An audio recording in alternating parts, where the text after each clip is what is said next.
Viewers slam Matt Rife for insane response to people offended by a joke in his Netflix special. Honestly, haven't even seen it. Don't care. Here's the main point. Let's go to the article. So, viewers slam Matt Rife for insane response. Oh, look at that. And a lot of them laugh, react it. Probably going, who fucking cares? What the problem is we have going on is, why are we giving these people a voice? Unilad, let's go back to Unilad. They have 50 million followers. 50 million. And so there's about this domestic violence joke, vaguely heard about it, and so, Matt Rife, everyone knows who he is, and so people are outraged a bit, but here's where the thing goes. One ex-user, Twitter, says, oof, the pandering is low, so low. And let's look at this Twitter user. So that ex-user is, he has like a few followers. But what they're doing is going, oh, people are offended. And look at this. And even with that, they go, one guy said this, another added that, a third comment. So, okay, taking an Instagram account, a user wrote. So there's 4 people that they're sourcing for this. And yet they're going to act like it's a huge outrage. A 50 million followed fucking media outlet. They're going to have people making it really what it is. It's like it's glorifying the offended. The fact that they are showing people, 4 people who are not celebrities, not any sort of rights advocates, not any sort of logical people with actual accounts. They're just showing these people to be like, you're offended? Let's make an article. They're glorifying the offended and going, wow, people are offended. Let's make an article. So really what that says to people is saying, well, the more offended I get, the more limelight I can achieve. How is that helping out society? How is that journalism making something out of nothing? But as you see here, so Fallon calls transgender actress Bud under fire from activists. Okay, maybe this will help. Maybe this will help my point.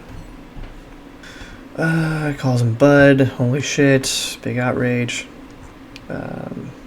Yeah. Okay. Yeah. Here we go.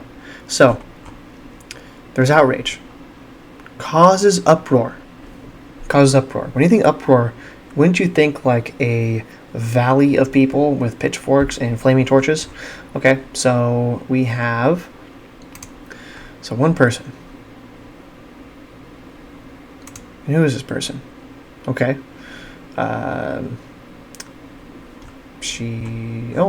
Look at that. Has one tweet from 2019. Rides bikes, writes poems. So how is she at liberty to... why are people giving her this platform? Because she's offended. It's giving news. Just to be offended. We don't care who you are. Just the fact that you're saying it and you're hating or you're offended, they'll go, yeah, we'll put you on. Okay, Bud is not gender neutral. Yeah, let's see. Oh, the same person. Or a different person. Let's see. It gets 1 like. Oh, wow. Somebody has 231 followers, yet they are letting somebody with, news. San Antonio News has picked this up. And obviously, it's going to be a sourced around a lot more websites. So, yeah, same. I agree. Possible unconscious transphobia. That was a thing that happened only to Hunter, but like Taylor Swift, Ariana Grande, many other female artists were called Bud by him. So, I doubt it was the case. Just saying transphobia. It's like, no, man, that's just how he talks. It's like when you say, hey guys, welcome in. to a store when there's women. Do I think you look like dudes? No. It's a form of speech. I just think it's so weird that all these news outlets will look for the hateful tweets and go, sweet, I can make an article out of this and make news look bigger than it actually is. That's the problem with journalism nowadays, because it's not actually depicting what the climate of a situation is. If everybody was saying, that's fucked up, that's wrong, then we have something going. But we can look at the actual post, and what do we see here? We see a bunch of laugh reactions from the post. How many? Look at this. Look at that. 1.7 laughing, 100 likes, whatever, 21 wows. Bud is short for buddy, which is also gender neutral and no difference in me telling my friends I love you guys than the husband. Look at that. So some logical people in the comments. This is the real consensus. They're going, doesn't matter. But they'll still post it. They'll still post it while the whole comment section goes, what's the problem? There isn't a problem. The problem is you, media outlets, trying to make this news while we all foil it and go, you know we're adults, right? This doesn't offend people. It offends a very few fraction of people, and you are giving them the limelight, and that's wrong. Fuck that. Yeah. So there you go. That's an even better example of it. I guess this one wasn't a good example, but basically the same thing, where the people who were outraged about Matt Rife didn't have many followers, and not many people were actually going up in arms about it. This one has a little bit more traction, but in the end, it was definitely more of a,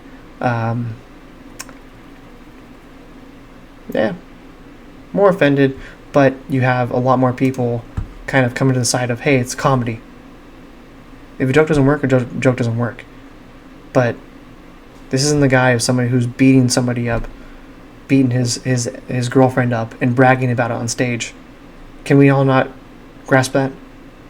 If not, then I think you need to grow up or stay away from comedy, because you're only limiting it. If you're a fan of comedy, you'll say, hey, this works. But obviously, you'd rather be offended than laugh. So there is that. Well, cool. Well, this was fun. Thank you so much for joining me. Appreciate everybody who's been on, signing on and off in the Twitch stream.